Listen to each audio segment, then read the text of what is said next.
Oh, blow the man down, bullies, blow the man down. To me way, blow the man down. Blow the man down, bullies, blow him away. Give me some time to blow the man down. We went over the bar on the 13th of May. Way, blow the man down. The Gallagher jumped and the gale came away. Give me some time to blow the man down. As I was a-walking down Paradise Street, Way, blow the man down. a saucy young damsel I had.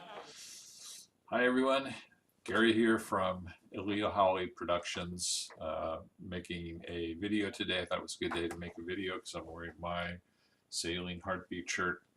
It's been a couple weeks since we got back from the Annapolis boat show. I promised to give you guys a video and a review of the show, and actually I don't have a video of the show because when I left at 4 o'clock in the morning to catch my flight, I left my camera behind, so no video, but there are plenty of good videos of the Annapolis boat show. I think one of the best videos around are Craig and Janice's video from Cruising Off Duty. They put videos up of every catamaran at the show and gave their comments about the boats based on their requirements. I think they're really good, so I'll put a link in the description and be sure to check that out. But I thought it'd be worthwhile to give you guys not only my takeaways from the show and what we saw and liked at the show, but also where we are currently in our pursuit of a catamaran. So I'll give you a couple updates. I'll put some photos of some of the boats that I'm talking about up as part of this video. And I will walk through my notes, which I've got here. Apologize. Here it goes. So let's see. So first of all, let's talk about the key boats that we spent time on. We only had one day at the show. We got there Wednesday evening, and the show started on Thursday. We went to the VIP day of the show, and we spent a lot of time on a couple of key boats that we really were interested in seeing. And actually, the two key boats that we wanted to spend time on was the new Fountain Pajot 47 and the new Lagoon 45. Those are two boats that we had not had an opportunity to see at any other show. And so this was a good opportunity for us to do that. So the first boat that we spent time on was the Fountain Pajot 47. Spent probably a total of 2.5 hours on that boat, talking to a couple of the dealers, you know, sitting everywhere we could sit on the boat just to get a sense and feel for it. Walked around, spent time at the helm, understanding how the running rigging was set up, understanding the visibility from the helm station, and we got a pretty good feeling of the overall fit for us, and we walked away pretty impressed. I think that Fountain Pajot has really done a great job of understanding what works and what doesn't work on their boats based on owner feedback, and there were many components about the boat that we really liked. Overall, I think the look and feel of the boat, the cockpit in general, the layout of the cockpit, the layout of the interior was absolutely fantastic. Very, very comfortable boat, I'm sure, to spend time on with friends and family. We felt it was very livable from a living standpoint. We liked the dinette setup on the boat. This particular boat had a electric high-low table that folded up into a coffee table, which I thought was quite nice. The engine access on the boat was great. Access to the cabin top was fine.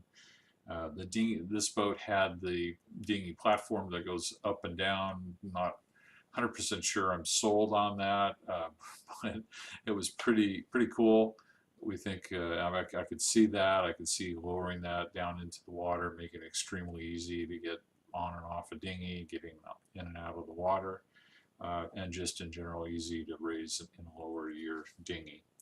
A couple of things that we didn't like about the boat was, one, the visibility from the helm station. A little concern there. The aft port corner of the boat from the helm station is completely blanked.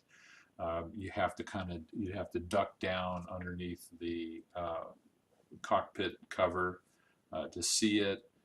I could see a situation where you could set up a camera that might look at that corner that you could display on your MFD at the helm station. The other thing is that this boat had a cockpit enclosure, or I should say helm station enclosure, and the way it was set up, there was canvas at the lower part of the screen, of the forward wind screen, and you could not see the port bow. So that would be something that we would definitely want to change. Now you could stand up and move forward and obviously see it, but sitting at the helm station behind the wheel, you could not see the bow. No self-tacking jib. The boat was not set up with a self-tacking jib. I don't even think that's available as an option. The nav station was nice, but the seating for the nav station wasn't that great. The seating at the nav station was the end of the settee.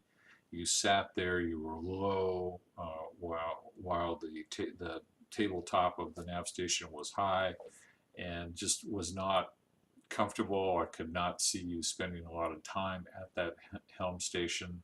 I talked to one of the dealers who does a lot of aftermarket stuff. In fact, the boat that we were on was a boat that he had sold, and they had done quite a bit extra work to the boat. They had put in completely new AC panel, for example, that was quite nice.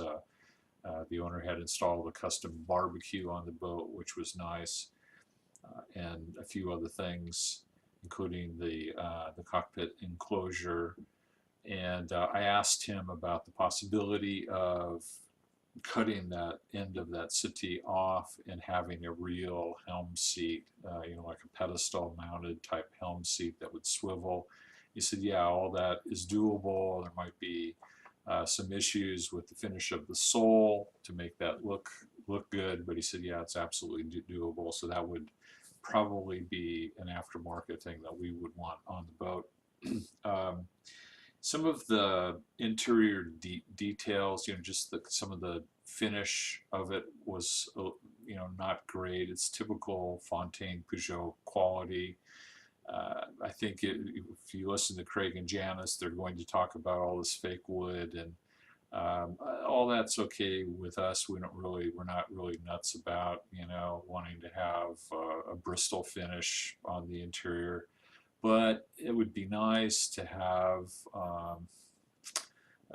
just a different finish detail, such as the hull liners and the cabins could be a little bit better. And the corners in the boat were all sharp. There were no rounded corners, things like that. Those are all important points, I guess, but in the scheme of things, for us, it's kind of a minor thing. But again, we walked away very impressed overall with the boat. I think Fountain Pajot does, a very, very good job. I think, based on what we see with the Leopards and the Lagoons and all the other mass-produced catamarans. Well, I guess those are the three main ones anyway. But Fountain does do a good job. I've been to the factory. I've seen how these boats get built. They have got a tremendous facility. It's clean, well organized, computer controlled, great tools, and you know exactly what you're going to get if you buy a Fountain. I think you can feel good about putting your money down on the boat, and you know exactly what you're going to get. The second boat that we spent a lot of time on was the Leopard 45. This was a boat that we were really excited to see. I've got a good friend that has a Leopard 49 or a Leopard 39 that he sailed down to Mexico. We spent a little time on that boat with him, I've been overall impressed with the the build quality of the boat. I think they build these boats really well. They're heavy, and it was a boat that we were hoping to like, and so we went on board with a real positive attitude and really tried to evaluate it based on our own needs. And frankly, we walked away from it going, no way would that make our short list. Again, um, the uh, uh, the quality was there, but it's just very plastic feeling, if I can say that. Now, granted, this was a moorings boat, and I think the owner, the boats that you would buy directly from Robertson Crane may be finished slightly differently. Maybe just in terms of the cushions and some of the finish on the boat might be slightly different. So this was a moorings 450 or whatever they called it. Um, you know, but what we didn't like about it was just the look of the boat. It just looks like they just tried to cram a lot of space into a smaller platform, and it just looked like it. The access to the cabin top was frankly scary. It's the only way I can describe it. They had these two steps kind of hanging off the side of the cabin tops, port and starboard, uh, by the shrouds, and you could hang on to the shrouds and walk up these steps, but they weren't. You had to. It was hard to explain, but frankly, it was scary. I mean, it was scary doing it at the dock. I can't imagine doing it when the boat is moving around. That right there disqualified the boat from my standpoint. Having access to the cabin top, being able to get up there quickly and safely is very, very important to me. I didn't like the running rigging setup on the boat. I didn't like the way the nav station. The nav station was kind of shoehorned in. It really wasn't a nav station. Seating at the nav station was extremely uncomfortable. The helm station didn't have enough leg room for me. I couldn't imagine sitting there for long periods of time, having to helm the boat. It would be very uncomfortable. In general, we didn't like the interior layout. Opened up the starboard engine access, and the steering arm between the rudders is right in the way of getting down into the engines. I suppose you could put the helm all the way over to port, and that would move it out of the way, or maybe it's the other way around.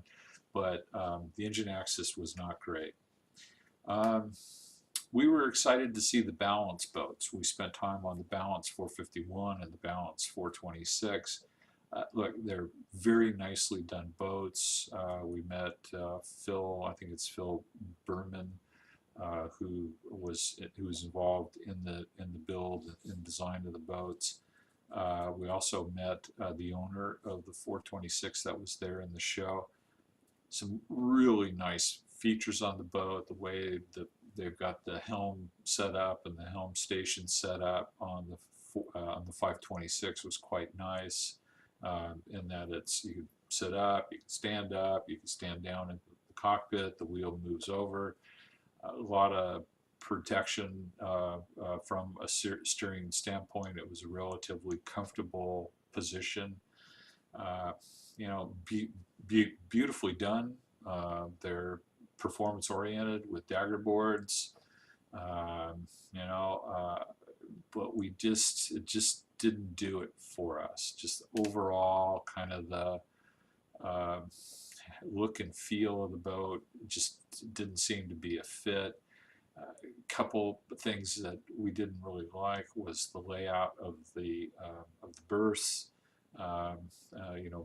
Midship berths that are way high up. You got to kind of climb up to. We just walked away and said, no, there are better choices there. And so for us, it just really wasn't a fit. But I could see why owners really like their boats. I think there's definitely a market for that boat. It seems to fit a pretty nice niche in between boats like Fountain Pajot and and an Utamir as an example. So anyway, that was another boat that we spent time on. We also spent time on the H&H boats, the H&H 55 and the H&H 66 at the show.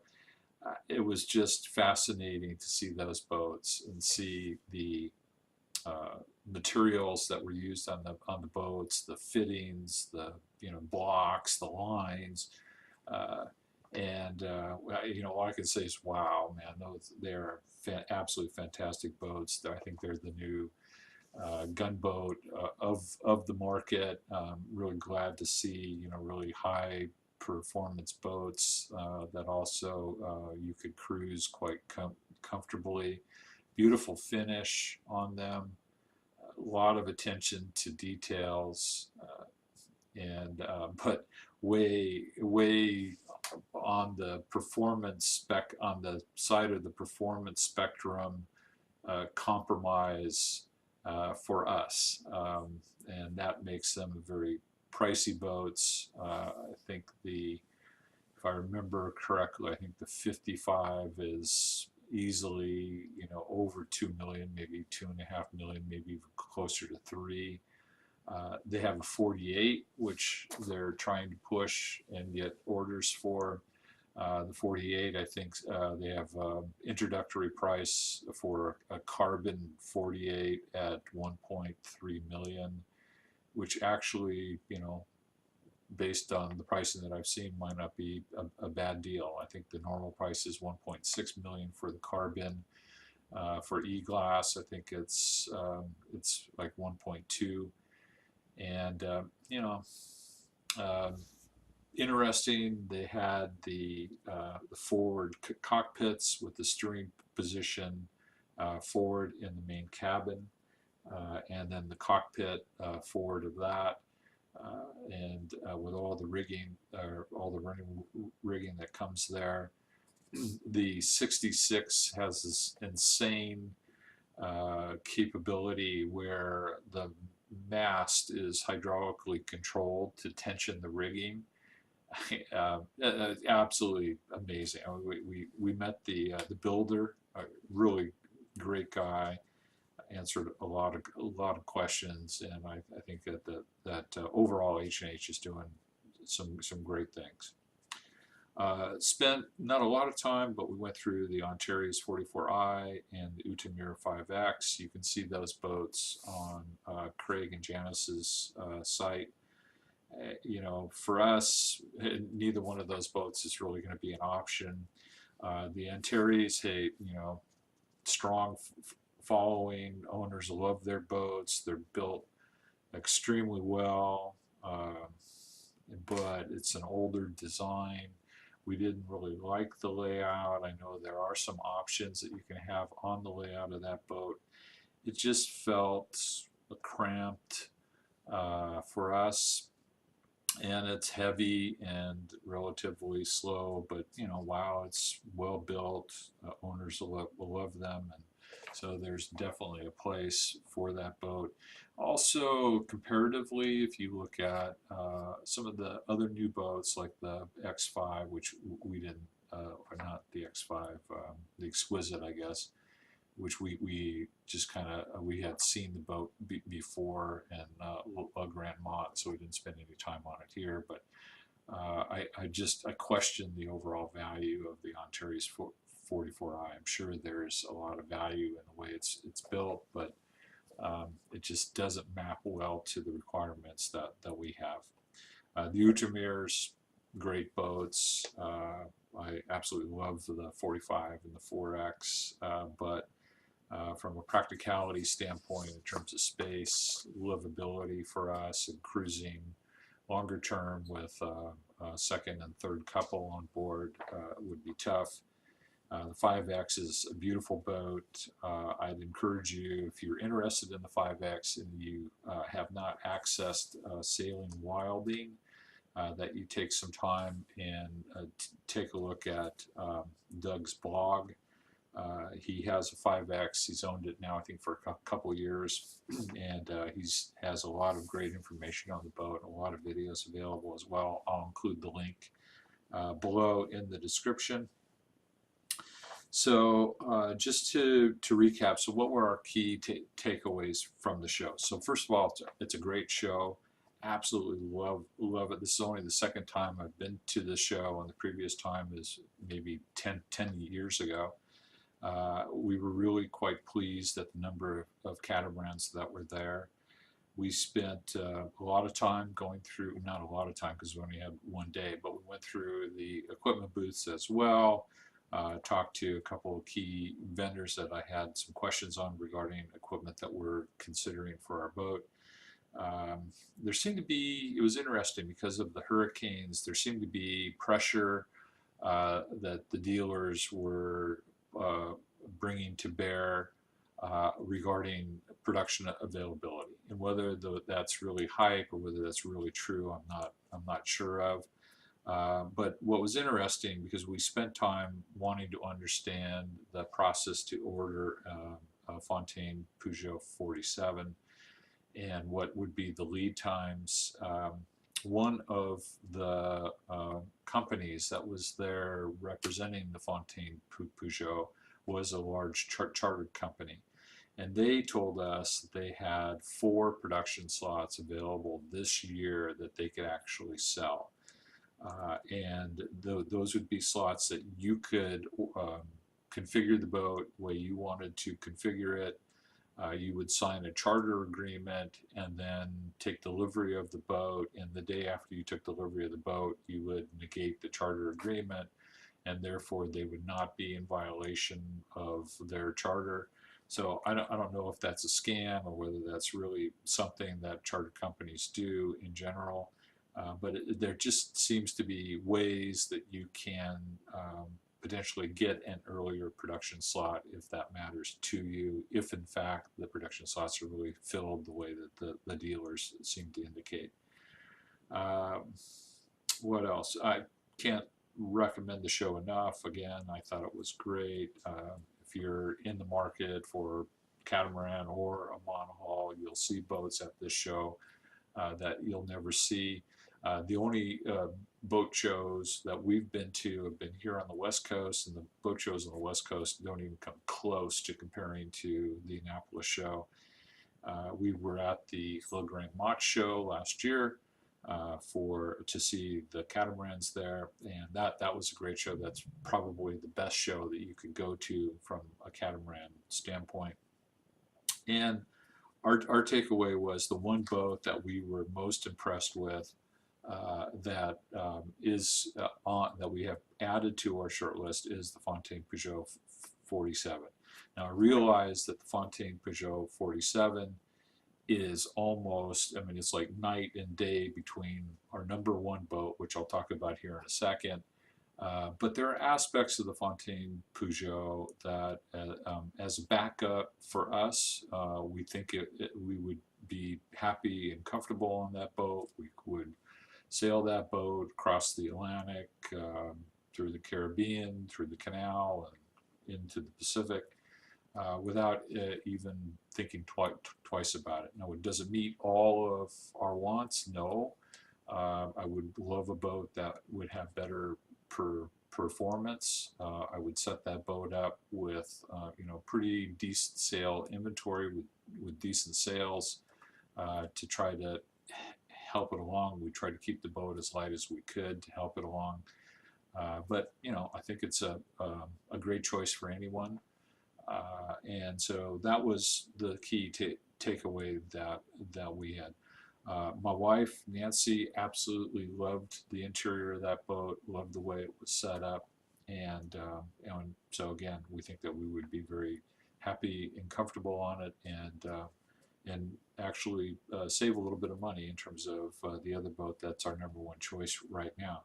And that boat is the ITA 14.99.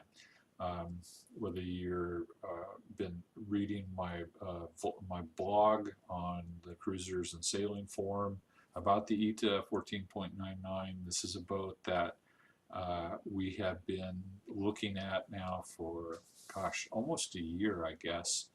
The U.S. dealer is Navigator Yachts, a guy by the name of Don Buckles. who I had met when we were looking at a slider a few years ago. He was the dealer for the slider at the time before they went through an ownership change. And he was a longtime katana dealer as well. Great guy, extremely knowledgeable. We actually met him at the Annapolis show in person for the first time, which was great. The ITA, based on the design of the boat and the evaluation that we've gone through in terms of the overall construction quality, construction of the boat, talking with the builder as well, seems to be in our sweet spot, which is a nice balance between price, performance, and comfort and safety. So we've had that boat as our #1 boat since the Nautatech fell off that list when we chartered it last April. And I've got a video here if you want to see our analysis of that charter and of the boat. I'll add in here some photos of the current construction of the boat, the ones that I can share anyway. It's a great boat. I am actually going to the ITA factory in Fano, Italy here in about 3 weeks. I'm going to go the week after Thanksgiving to take a tour of the factory and see the progress in hull #1. And our plan is to go back to Fano early next year when hull #1's in the water and give it a thorough evaluation and test sail and make a decision whether we move forward with the ITA or not. Again, just based on the pricing on the boat, the way the boat is being manufactured, the equipment that is going into the boat, all of that stuff. I think it's just going to be a great choice for us, and I think it's going to be a great boat overall. So that's my update, and sorry again that I left my camera at home and I don't have any videos for you, but hopefully the pictures I've had up here have been okay, and thank you for hanging in there. And I will be sure to post a video of my factory visit to Fano and continue to provide updates on the ITA on the Cruisers and Sailing Forum. If you just search for ITA 14.99, you'll find the blog that I've got there. All right, see ya, bye. Beware.